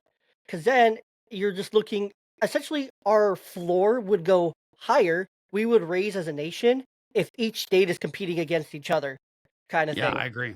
And then Yeah, that I think fields competition. Competition is good, and then we get merit back, and then we get actual performance back, and then your earning goes up, right? And then we have a sustainable country to where we have better engineers and better stuff and better tech and better all these things, right? Everything gets better because our kids are then given an opportunity to flourish in the way that their parents feel is going to be best for them. The government doesn't know my kids. Washington State doesn't know my kids, right? They don't know that I have a second grader that has a fifth grade reading level. Well, they might from test scores, but they don't look at that, right? yeah, and the federal government doesn't know, cannot, no government, even your local government, cannot love people. That's the other problem. We're trying to substitute the government in places that it was never meant It's to, or never meant designed to, it's or never meant to raise capable kids. of doing. It's Yeah, never it meant to can't raise your kids. It cannot love you. It cannot love people around you. It can help with monetarily. It can help, structure of, there's all sorts of things it can do. We've tried to replace, Democrats are specifically guilty of this, is trying to make government take over the place of where people are supposed to be. And if you talk to people like Bernie Sanders does not like nonprofit companies and does not donate to them and doesn't believe they should exist, because Bernie Sanders believes that the federal government should be doing all that stuff that charities are doing. And I think that's insane, right? Because I don't think that the government has ever proven that it can do the things that like a local nonprofit can do in the way that it does. Like, I've got a friend that works for a place that does, you know, infant crisis center. It does what you would think it does: diapers and formula and all this kind of stuff for, moms, specifically a lot of young moms, a lot of poor moms, a lot of people that are poor families and stuff like that need help with those resources. But you can drive up and drive away with diapers and food and things like that. The federal government's never been that efficient. You'd have to fill out a form, you'd have to go to a place, it's ridiculous to think that the government can love you. Now, that nonprofit can't maybe love you either, but they can do closer to it than, They show you in because a way there's that you actually need it, right? right, because there's people there that are like, their job is to help care for people that need diapers. You know what I mean? Right. And that's their only focus is parents, right? With people that have young kids and infant. It's like for young babies. It's not for, so like you got to specialize, and that's what we got to let states do, is Yeah, specialize. exactly. Let California be California. I don't have an interest in actually making California being like Oklahoma either. I don't want to force one state's views on another, unless they are truly things that we have all agreed that this is, like I said, slavery. We go, no, no one can have slaves. So there's a thing that now we have in the Constitution. You can't have a state that says, well, we allow slavery here. I'm fine with saying there are some things that we say at a federal level, this is how we're all going to behave. We're all working within these parameters of the Constitution. But to me, outside of the Constitution, it's up for debate. I think every law, every agency, every kind of thing that's outside of the United States Constitution is up for debate. I think, and let 1,000 flowers bloom, kind of thing, and states will learn to adapt or they will die off. Normally won't happen because most states get their act together pretty quickly, because you're right, competition matters. If they have to compete with their states, California is not at a crisis point yet, for sure, but they've lost congressional representation because of how much their population has gone down and gone to places like Texas and Florida and stuff. At some point, they will have to look in the mirror and either make a correction to stop that from happening, or be like, hey, we're happy with a lower population because of X, Y, and Z. But they're going to have to make a decision at some point. And Texas is going to, and Florida and states that are increasing in size right now are similarly going to have to go through similar things to go, hey, we got to make sure that we're not changing too much, because there's a reason people came here. Mm-hmm. So yes, we have to figure out a way to adjust and to make it happen. And if people in California, if you guys elect Kamala to be your next governor, that's not going to happen, I don't think. just please don't. That'll be bad. No, I don't think it will either. I don't think Kamala Harris is very popular. I don't think she's even popular within Democrats. I don't see her. I don't think she's popular in California after all her shenanigans when she was the AG there. Yeah, I don't think she's a very talented politician. No, I don't think she is I either. would be very surprised if Kamala Harris is even on the stage at a debate in 2028. I think that she'll get on the stage because she'll be someone that'll looked at as someone that was. We've already been unburdened by what was, but I think she'll try to get something back, because she'll need the attention, she'll need the possibility, and they're gonna need to put some kind of black woman up there. But what if she? But I think she'll run for governor of California. That's 2026. So 2026, yeah. If she just flames out in California, well, then she's running done. for Then governor. she's absolutely cooked. Yeah. So that's my point, is like, she's either going to be the governor of California, and I think she'll be happy with that job. I don't think she'll run for president in 2028, or she'll have run and lost so badly in 2026 for governor that like no one will want, like she'll realize that she cannot run and win in 2028. And I think that Democrats will go, that was your turn in 2024. That I don't. Yeah, it's not that there's someone controlling this. That's not how it works. But I do think the voters do control it. And if she's not getting them, like, she will not get the campaign money if there's someone else that checks off the boxes that she checks and is more popular than she is. So I wouldn't bet money on it, but I would say my prediction right now is that we don't see Kamala Harris in a Democratic presidential primary in 2028, because she's either the governor of California or she lost so badly that no one wants to touch her. No, I agree with that. And I think California is way more red leaning that I think they could have a Republican governor in 2026. I don't think that soon. It's changing for sure a little bit, but fire is so damning, and the way the insurance companies are pulling out, and the way that people just can't afford to be there, and they're just stuck there, and the affordability and all the factors, so many factors there. I think people want real change, and they want something different. They just want something different. I think you're right. I think that it won't be Republican, though. I think it will be that they just demand that no more talking about the stuff that doesn't matter. I think for a long time they were Democrat. Then hopefully some more left of center Democrat. That's not extreme. We don't need any more extremists there. Just get someone moderate. I don't care what side they lean on. Just someone moderate. And then that will set the course for Washington and Oregon, which is what I'm worried about, because Washington and Oregon follow California. We 100% follow California, and if California can do someone moderate and it's okay, then Oregon will do someone that's moderate and that's okay, and then Washington will follow suit, and then the left coast will be a moderate coast. I don't even know if it's moderate as much as people want competency right now. I think that's really what they're screaming for is we want you to do the things that you've said the government is supposed to be able to do. And I think you're right. The fires have shown that specifically there's a bunch of people in California that are wanting the government to be this like force for social change and all these things.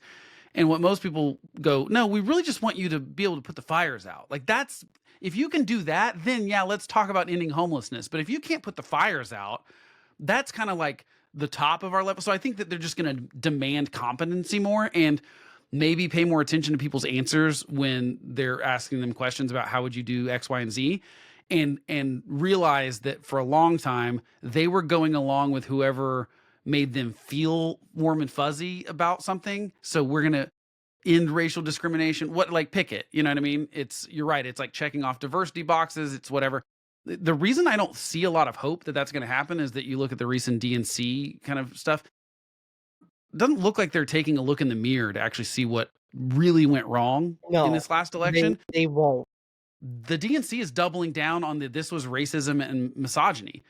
Yeah. That is not clearly a message that the voters are embracing anymore. They said, you tried that for years and nothing got better and things actually got worse.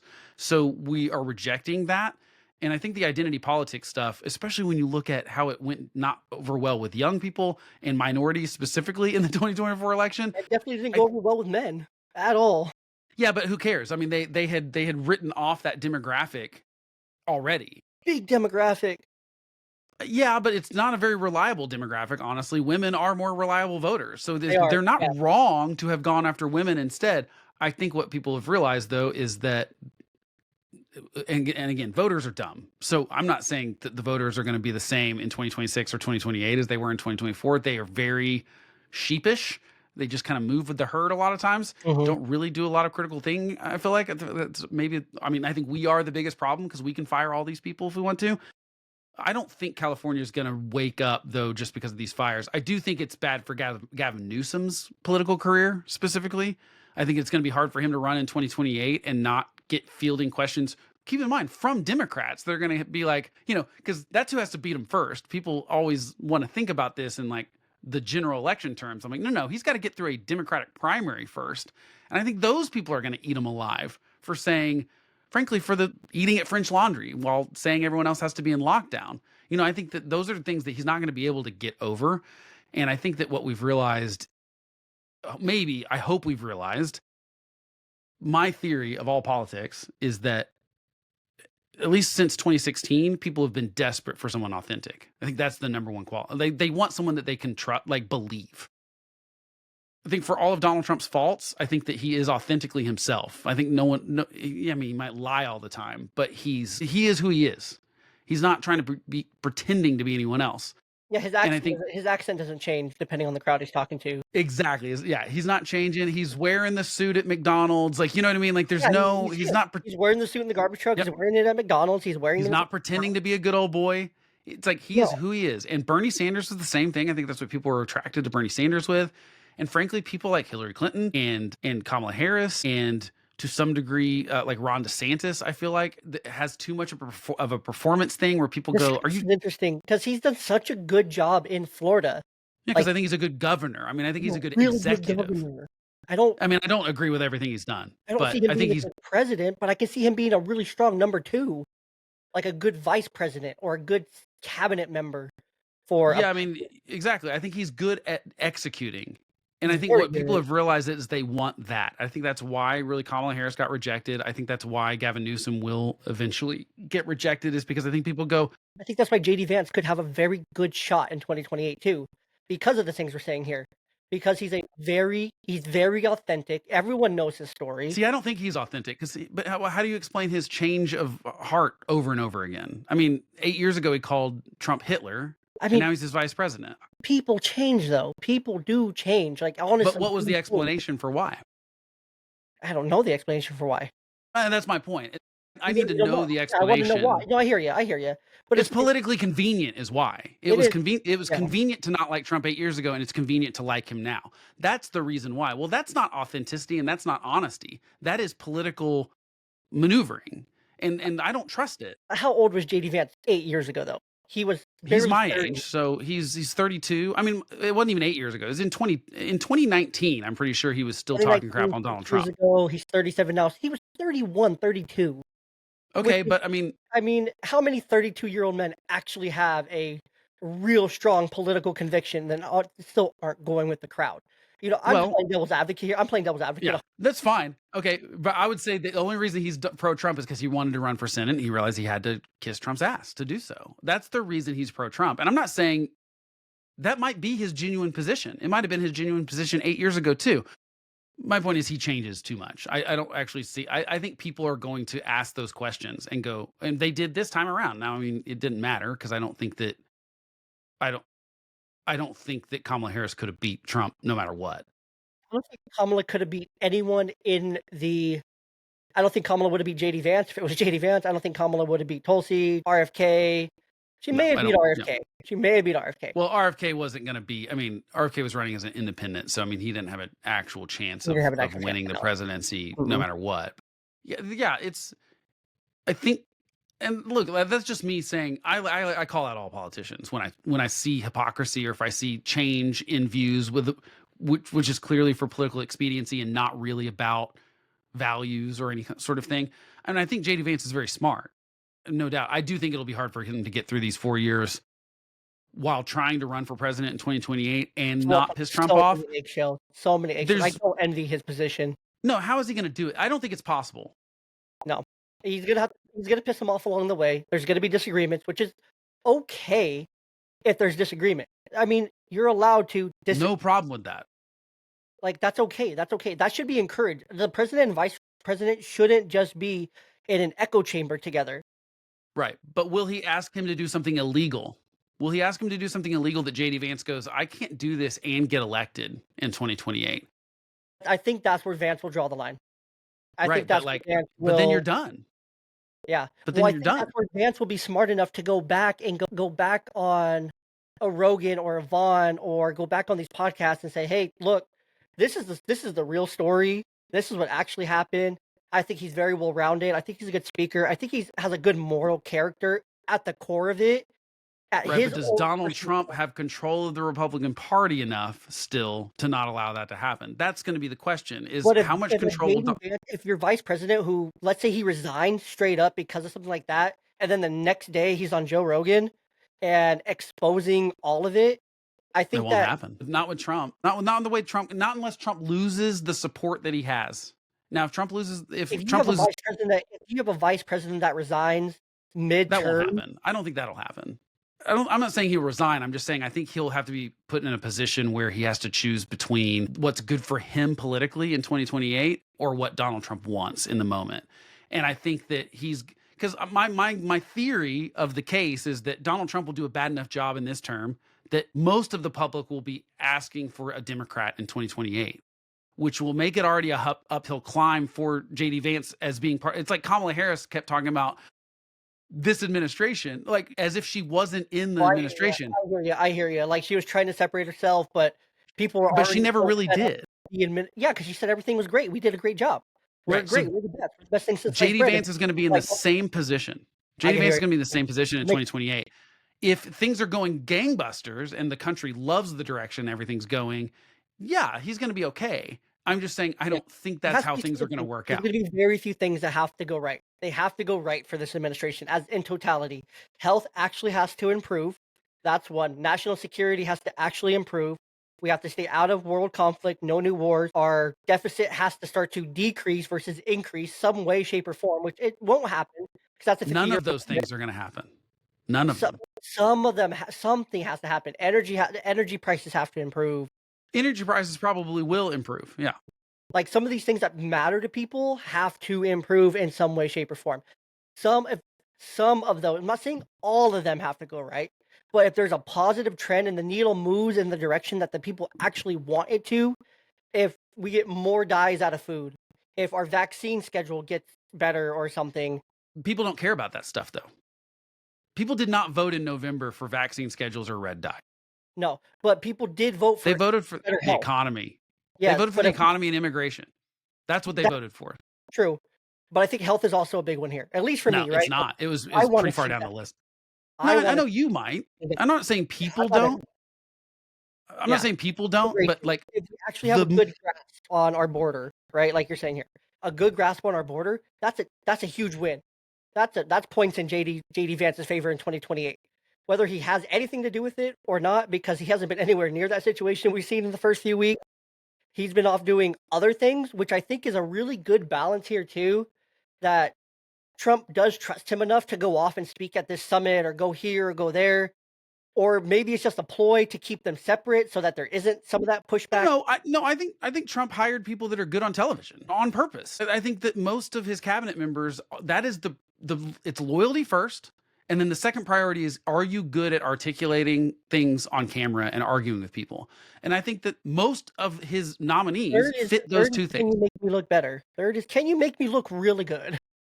Yeah. Now the problem is that normally Trump's in his own way for that. Like I think Hegseth is already flailing because he's not reading stuff off a prompter on television is a lot different than actually having to go out there and deal with reporters and the minutia of stuff.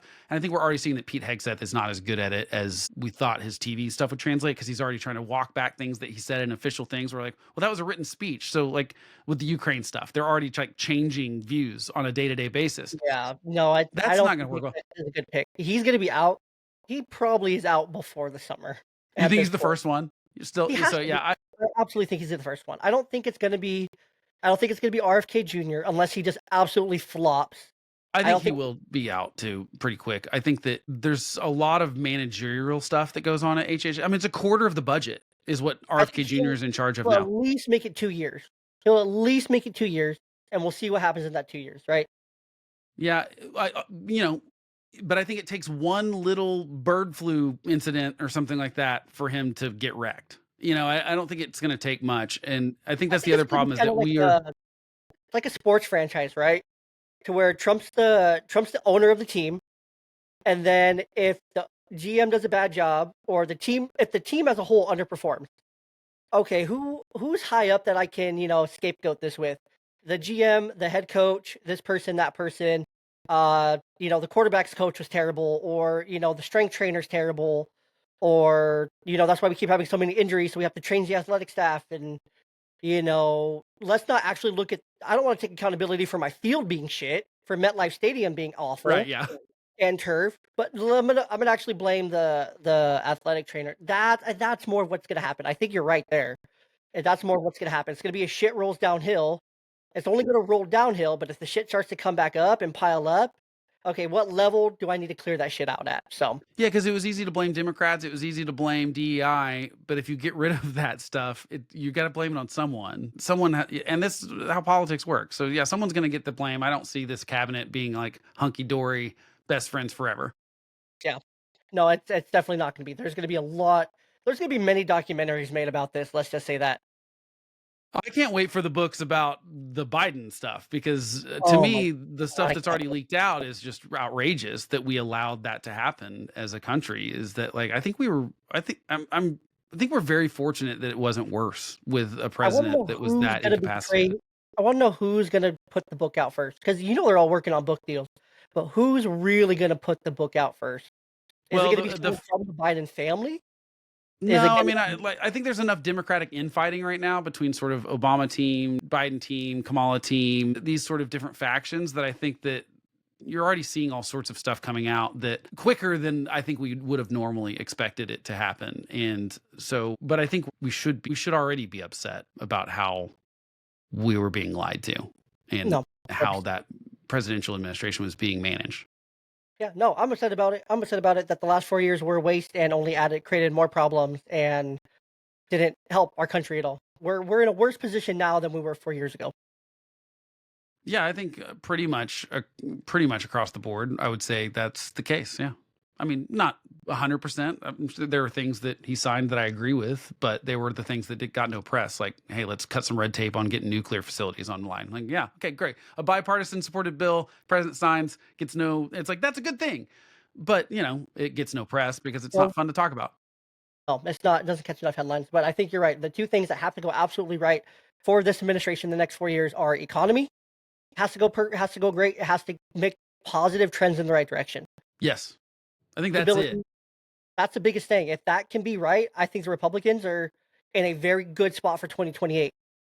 If it gets better, great. If it gets worse, then whoever's running on the Republican side has an uphill battle. And then immigration, if we are a safer country, less crime, less foreign crime, our borders are secure, less drugs coming in, that's a win across the board for just a lot of average people who just want to see their kids grow up in a society where it's a safe, right? Where they don't have to worry about their college age daughter going to school and getting murdered on campus now. Yeah. Right? No one wants to worry about Which that. I don't want to again, worry about that stuff when my daughter's almost all of that is a local law enforcement situation. That's your local DA, that's your local police and stuff. Like the president really can't make a difference there, but they do get blamed because they try to take credit for it too. Yeah. And yeah, so we'll see. Yeah, but we'll see. That's exactly kind of where all these conversations end, is as a what we'll see. We can talk about it all day. We can speculate. That's the fun of it, right? We can speculate. We can have fun. We have the fun conversation, right? Like we had for the last couple hours, but we'll see in the end. But Blake, this has been super fun. I did not think we were going to go a couple hours.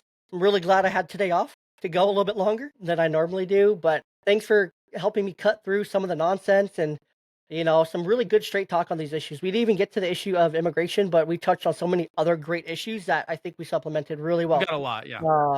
So I know our listeners appreciate real conversations like this, and I love having real conversations like this and being able to host a platform like I'm sure like yourself, where we can have these real conversations with each other. So for all our listeners, if you want more no BS political analysis, check out Blake's podcast, The Homeless Conservative, and visit thehomelessconservative.com. That's TheHomelessconservative.com. You find all of his content. And as always, here at Patriarchy Principles, we say it with our chest. So stay bold, stay informed, and stay firm in what you believe. And until next time.